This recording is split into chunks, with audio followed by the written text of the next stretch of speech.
4 લાખ કરોડના ખર્ચ પછી 10,000 પરિવાર ગરીબી મુક્ત બને તો ભયો ભયો, નહીતર રૂપિયો ગયો ગયો.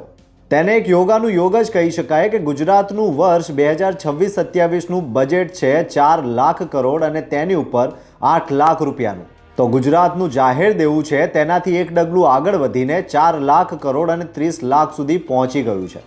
એટલે કે બજેટ કરતાં જાહેર દેવું વધી ગયું છે અને આવતા વર્ષનું બજેટ 10% વધારા સાથે અંદાજે 4.5 લાખ કરોડ સુધી પહોંચે ત્યારે જાહેર દેવું તેના કરતાં વધુ હશે. કેમ કે ગુજરાત સરકાર આ વર્ષે લગભગ 1 લાખ કરોડ બજારમાંથી ઉધાર લે તેમ છે. બજેટમાં નાણામંત્રી કનુભાઈ દેસાઈએ હિસાબ કિતાબ આપીને પુરાંત દર્શાવી છે. એટલે કે આવકની સામે ખર્ચ બાદ કરતા 1,000 કરોડ બચશે, જે એક સારી બાબત છે. અને વધુ સારી બાબત એ હોત કે આખા બજેટની જોગવાઈથી ગુજરાતના કેટલા બેકારોને કુલ મળીને કેટલી રોજગારી મળશે એ આંકડો આપ્યો હોત તો સોનામાં સુગંધ પડી હોત. અલબત્ત પોલીસ અને મહેસૂલમાં કુલ મળીને 4500ની ભરતીનો ઉલ્લેખ કરાયો છે, જે સાવ ઓછી રોજગારી આપી એમ કહી શકાય. વસ્તીની દ્રષ્ટિએ હજુ પોલીસમાં વધુ જરૂર છે. તલાટીઓની, શિક્ષકોની જગ્યાઓ ખાલી છે. સરકાર મોટા પાયે ભરતી કરે તો કેટલાય પરિવારો સુખી થઈ જાય. અને પગાર વળી ક્યાં નિયમ મુજબ આપવાનો છે? કેમ કે મોટા ભાગની ભરતી તો ફિક્સ પગારથી જ થાય છે.